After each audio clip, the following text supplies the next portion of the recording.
So as we look here, here's a piece of history. And the first time I knew about this vehicle was in the early 70s when I met your father. And we're down in Florida here now, and we didn't know this thing still existed. But anyways, Kurt and Buddy and I went down in Florida, met Ron. This is Ron Jr. Yeah, this is Junior. This is Junior. Yeah. And the Vulcan Shuttle. So many people have seen that picture through the years, they did not think it was for real. And I said, no, that car is for real, and it did run. So where do we start with this whole thing? Well, Ron, why don't you just tell us what you can? And I know we got a bunch of rocket parts up there we're going to look at, but so let's talk about the Beetle. Okay. Well, you know, my dad passed when I was 14. Okay. And so I don't really know a whole lot about the history of it. Yeah, what I do know is that it was his hobby, because he was a plumber. He was a plumber by trade. Okay. Oh. So this was his hobby that he did. He went to school at Auburn University in Alabama to get his degree in chemistry to learn how to make the rocket fuel. So that's how he got the knowledge, was to go in there. And they actually did like a bunch of other type of vehicles. They even used a Chevy truck one time with like 5 or 6 of those loaded on the back of it, just for the heck of it, doing crazy stuff before they decided on this. And the reason why they decided on the Beetle was because at that time it was the most aerodynamic vehicle available for drag racing, for that type of drag racing. Right. You know, if you were going to have a body on the car, so that's why they decided to use that. Oh, cool. Yeah. Yeah, it's somewhat streamlined and short and light. So yeah. the original car this is the original car, but it wrecked when your dad died. No. Yes, this is the one he died in. Okay. This is the one he crashed. Yeah. But this is not the first Beetle. No, I think there was like 3 of them altogether. Right. But okay, so there was a red one. Yeah, this is the final Beetle. Yeah. And so after the accident, then his partner Raul started to rework it. Yeah. Paul was the aerodynamic specialist. So Paul or Raul? It's R. I'm sorry, Raul. Right. Yeah. So it's like, is it R-A-U-L? It's R-A-U-L. Okay. It's Raul Cabrera. And Okay. And I got to tell you a little bit about that too, and how we acquired the car. Right. Okay. Yeah, Raul Cabrera was the aerodynamic specialist, so he was in charge of all the aerodynamics and the design of the vehicle. My dad was the brains behind the rocket fuel that made it go. Okay. That was their partnership. Wonderful. Matter of fact, Raul's address and the name of his business, which was called Speed Sculpture, is also on the bottom of the poster. Okay. Both of their businesses are on the bottom of the poster. Okay. And is Raul still alive? No. When? Okay. Okay. I'm not sure exactly when he passed, but that's how my brother found the car. Okay. He saw an ad posting somewhere. Raul's wife Maxine was posting it to sell it because Raul kept everything. I have a bunch of 8mm footage from a lot of their exhibition stuff that I still haven't put on, flash drives or whatever yet, which I'm going to do. Anyway, but that's how we acquired the car. My brother saw an ad just because he surfed the net, Right. and saw the ad and said, "Hey, I got to go get that." So that's how we got the car. He went and bought it from Maxine, Okay. which was Raul's widow. Okay. After he passed. Yep. Interesting. And do you know where the name Vulcan Shuttle comes from? No, I have no idea. No. Okay. My dad was a Trekkie. Okay. And he loved Spock. Okay. Okay, so that's where the Vulcan part came from. Right. And the shuttle part is self-explanatory. Yeah. It's a rocket, and he Right. was into Shuttle. he was into the shuttles. Wow. Let's walk to the front of this a little bit so we can see the whole gist of it. And as far as I know, that name is still trademarked. As far as I know, Okay. even though he's passed. Right. So it's not too often where you can go down the road and find a car with a missile right through it. Right? Oh my gosh. It's pretty wild. And over here, is this some of the motor parts? And Yes. so this is the housing itself? Yeah, Or- this is the solid fuel cylinder. And Kurt, over there's the nozzle. Here's the nozzle. Yeah. Well, that thing is heavy. I helped move it here, so I'm just gonna let it sit. Trust me, that thing is built. This alone is probably 70 or 80 pounds. And these are the mandrels themselves for pouring the grains and getting the shape of the grain. Right. So they mandrels used a you put in? fiberglass tube that was the inside diameter of this, Right. and then they would they had here's the cap to pour the actual That's propellant in, Yep. and then this ring would support the top of the. What is that called? That's not the mandrel. That's the core. Yeah, it's the core, but it's still the mandrel. Yeah, because Okay. you're using. So it's a part of the Yeah, inner mandrel. brain, yes. Um, This is like an 8-inch motor here. I put my fingers across. It's at least 8 inches. yes, it's huge. And I would say it's bigger than 8. well, here's my 8-inch right there. My fingers right there. So then you Okay. take the liner. So it's 8 Right. inches. Okay.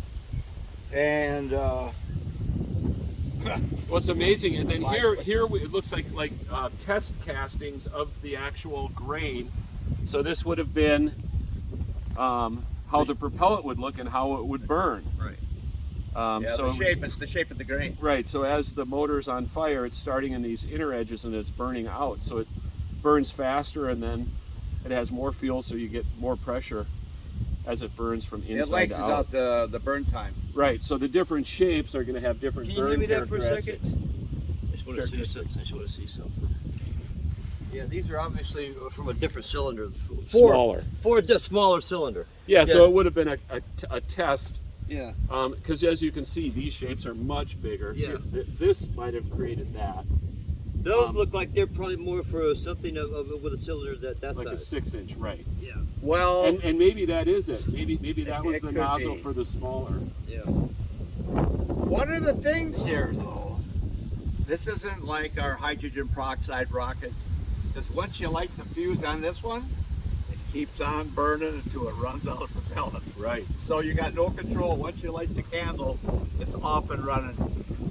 That's So- amazing. Yep. So consequently, if something did happen, and it did happen, was unable to shut the motor off and flew, right? Well, you mean the crash? Yes. Well, Right, what it, came up. no, what you well actually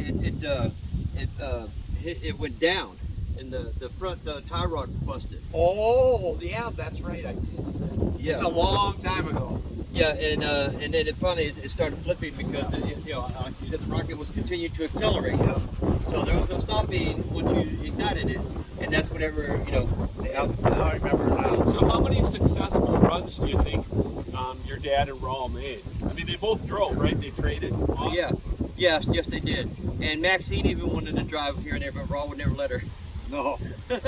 I'm not exactly sure, but I know I'm pretty sure it was at least 50 or 60 successful runs. Wow. Yeah. That's a lot of runs. I'm pretty sure it might have been. It might have been just in Florida alone. It was like I think 25 or 30. Oh man. Because obviously they got started in Florida. They started going throughout the southeast and the west coast and up the east coast and everything. Yeah. Yeah, Wow. and they Utah, Salt Flats, Texas, different places like that. Like I said, you got to remember I was 14 years old whenever right. that happened, so I don't really know a lot of the history of it. Just things I've gathered over the years, things that I've learned and stuff like that about researching and learning things about my Right. dad. Yeah. Yeah. Well, this is historic, that's for sure. And to be able to find it after all these years, Well, who and- would know? Right. And our plan is to restore it back to the condition and look it was when your father was running it. So we'll get the old windshield back in, Okay. and we're gonna paint it the paint scheme back then. You're gonna put the flames on the front fenders and everything, just like the poster. Yeah, we're gonna change Nice. it back to when your dad was driving it Nice. before it got fixed after the wreck. Yeah. We're gonna bring it back to that Nice. and put together all the pieces. Another thing, Kai's gotten his letters over the years from not only witnesses of what's happened at different drag strips, Yep. but then emails from back in the day or letters from back in the day and photographs. Yeah. There was a configuration, one of the early ones when it was called Frightening Lightning, where they had clusters of 4 motors, and it might have been 4 of these, if you can imagine The it. smaller grains, yeah. And they still had the really heavy duty construction where the nozzles were bolted onto a thing like this. So we'll be able to tell by looking back at the photos if you could imagine 4 of these behind. Oh my God. And, but in the letters they do say that this one single bigger grain had more power and was better to control than 4 separate ones. Yeah. And sometimes one of the 4 motors would explode and create Yeah. not good, but One of the things I wanted to ask you, whenever you get this, when you start to do the body work or whatever, Is there any way possible that you could do like a graphic remembrance of my dad on the hood? Oh yeah. Oh yeah, yeah. Sure. Well, we'll do it. Well, and then there's going to be Somewhere. like a sandwich post. Yeah. Yeah, they'll be like, we'll do memorial, and of course we're gonna any concepts we'll have you look at and make sure it's in Yeah, line we're with totally your into thoughts. history and saving all the history of rocket car Okay. racing. Yeah. And I'm sure you probably remember almost every article that was ever written about him. They spelled his name wrong. Oh, It's EY. Oh, EY. EY. It's Ronnie, not Ronald. Okay. And he went by Ron, and that's why I introduced myself as Ron in honor of him. Okay, Ron. Because Okay. my name's Ronnie also, obviously. Yep. But yes, but it was EY. But almost in every article you read, it's IE or Y Yes. or Yeah. Okay. yeah, they Well, spell we'll it. get all that right for you. Yeah. Oh I yeah. mean, yeah, No we'll, problem. we'll correct as much history as we can. Nice. We've gotten the perfect source with you and the other families involved, and you know, I think I'm excited because it's a small enough project where it's not going to take forever for us to do it, and that's always nice to get something and turn it around. Yeah, we got so much of it. You know, That's and the deal. you know, we do high-powered rocketry, which is right up the alley of this.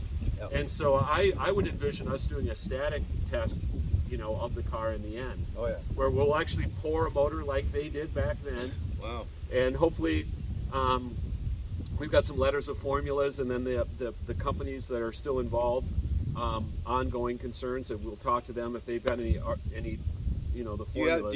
do you have an explosives license? I do. Yes. You do. Yeah. Okay. Yeah, so we're going to do it right.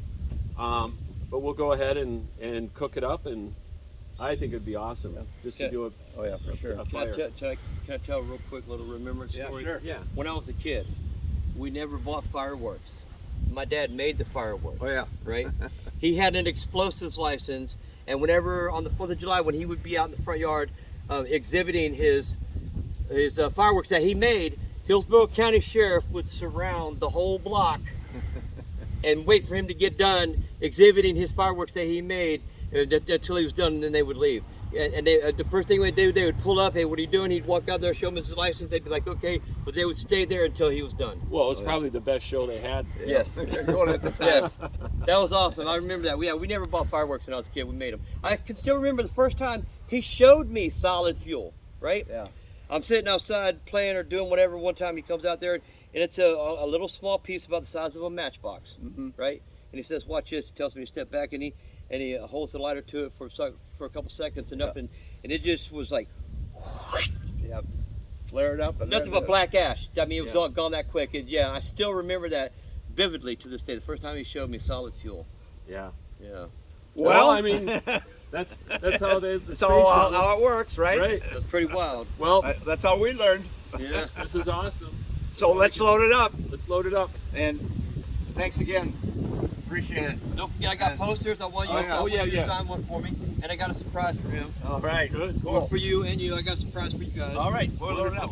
And my brother, don't forget, you got my brother's number, right? I think so. We'll have to. Let's. Yeah, he wants you to contact him because he's got more stuff Okay, good. to give you. Well, and something else I'd like to if you need any help with those 8mm, we already have the equipment to convert it, and we'll give you a digital copy. Wow. And we'll even send you the film back. Yeah, really. Yeah. So if you want that, we have a whole digital I suite wish I to hadn't do that. sent it to Tallahassee because my brother just dropped the trip. Anyway, yeah, awesome. Okay, well, whatever. Like.